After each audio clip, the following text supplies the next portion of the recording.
শাহানাজ কিচেনে আপনাদের স্বাগত জানাই। আজ আমি আপনাদের ইলিশ মাছ ভাপে এই রেসিপিটা খুব সুন্দরভাবে করে দেখাবো।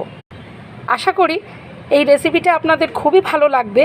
আর ভালো লাগলে আমার চ্যানেলটিকে অবশ্যই সাবস্ক্রাইব করবেন, লাইক কমেন্ট শেয়ার অবশ্যই করবেন। হ্যালো ফ্রেন্ডস, আজ এই 1 কিলো 350 গ্রাম ওজনের ইলিশ কুক করে দেখাবো।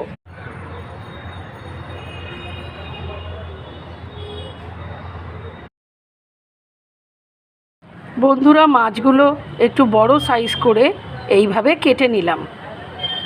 1 টেবিল স্পুন হলুদ সর্ষে, 1 টেবিল স্পুন কালো সর্ষে, 4টে কাঁচা লঙ্কা নুন দিয়ে পেস্ট করে নিচ্ছি।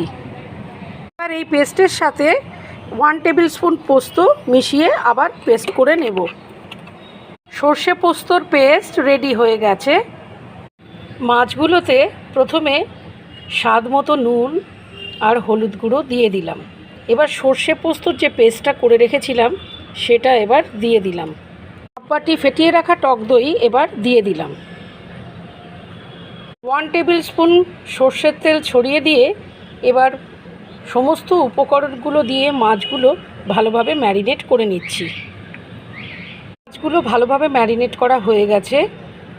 এবার 6টা চিড়ে রাখা কাঁচা লঙ্কা দিয়ে দিলাম আর 1 টিস্পুন সর্ষের তেল ছড়িয়ে দিলাম।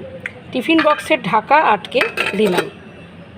একটা কড়াতে 2 কাপ জল দিয়ে ঢাকা শুদ্ধ টিফিন বক্স ভাপে বসিয়ে দিলাম। এমনভাবে জলটা দিলাম যাতে জল ফুটতে শুরু করলে টিফিন বক্সের ভেতরে যাতে ঢুকে না যায়।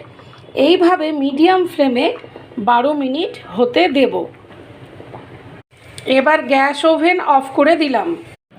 উফ, জাস্ট ওয়াও, অসাধারণ হয়েছে বন্ধুরা, আপনারা অবশ্যই ট্রাই করবেন।